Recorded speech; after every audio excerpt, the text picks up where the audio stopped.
My name is Ivanza Kenji Sakai.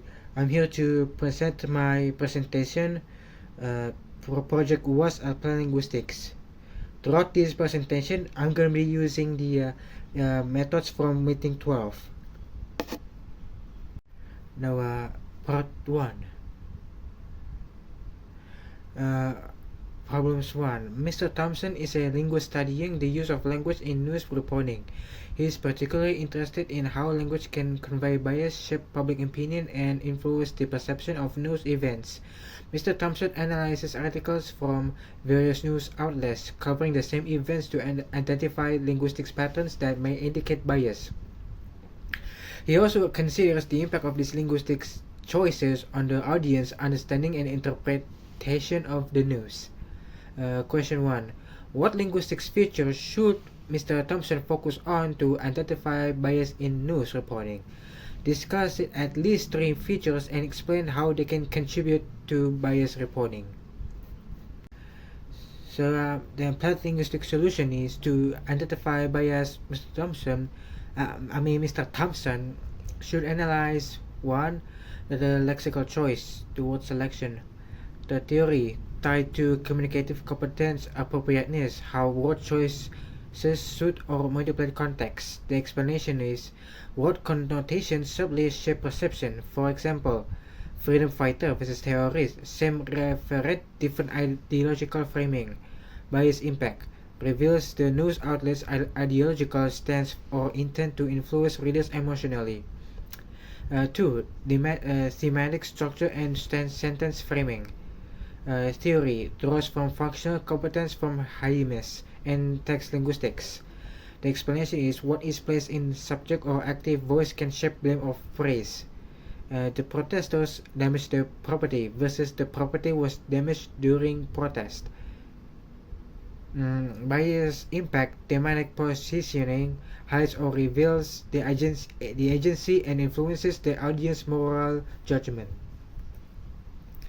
3. Quotation and attribution patterns. Theory linked to the sociolinguistic competence, how language relates to identity and social relationships. The explanation include selective quoting or hedging.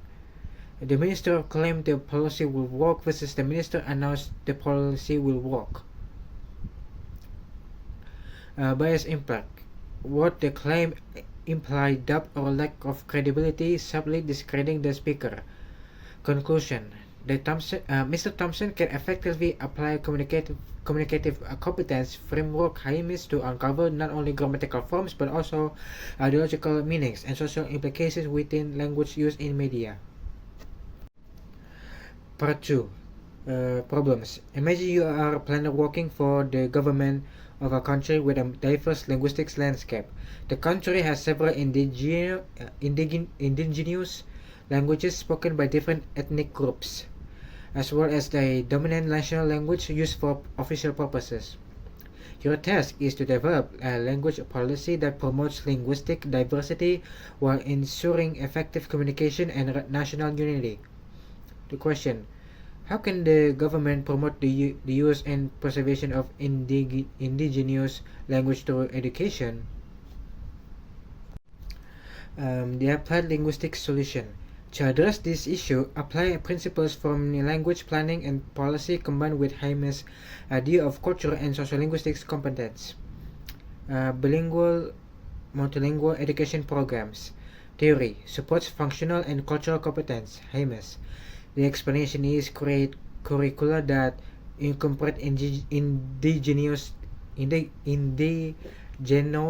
languages along the national language. The example: teaching math and science in both the national and local indigenous language. Result is maintains the indigenous language relevance while supporting cognitive development. 2. Teacher training in indigenous languages. Theory rooted in interactional and grammatical competence.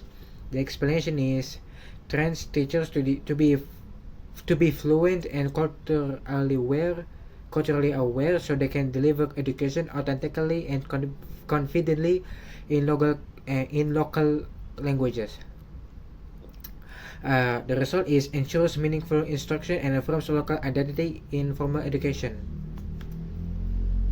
3. Institutional and material support. Theory involves attestedness and appropriateness. Language use must be seen, heard, and socially validated. Explanation: provide textbooks, storybooks, and digital content in indigenous languages. The result is language becomes visible in education and society, increasing prestige and everyday use.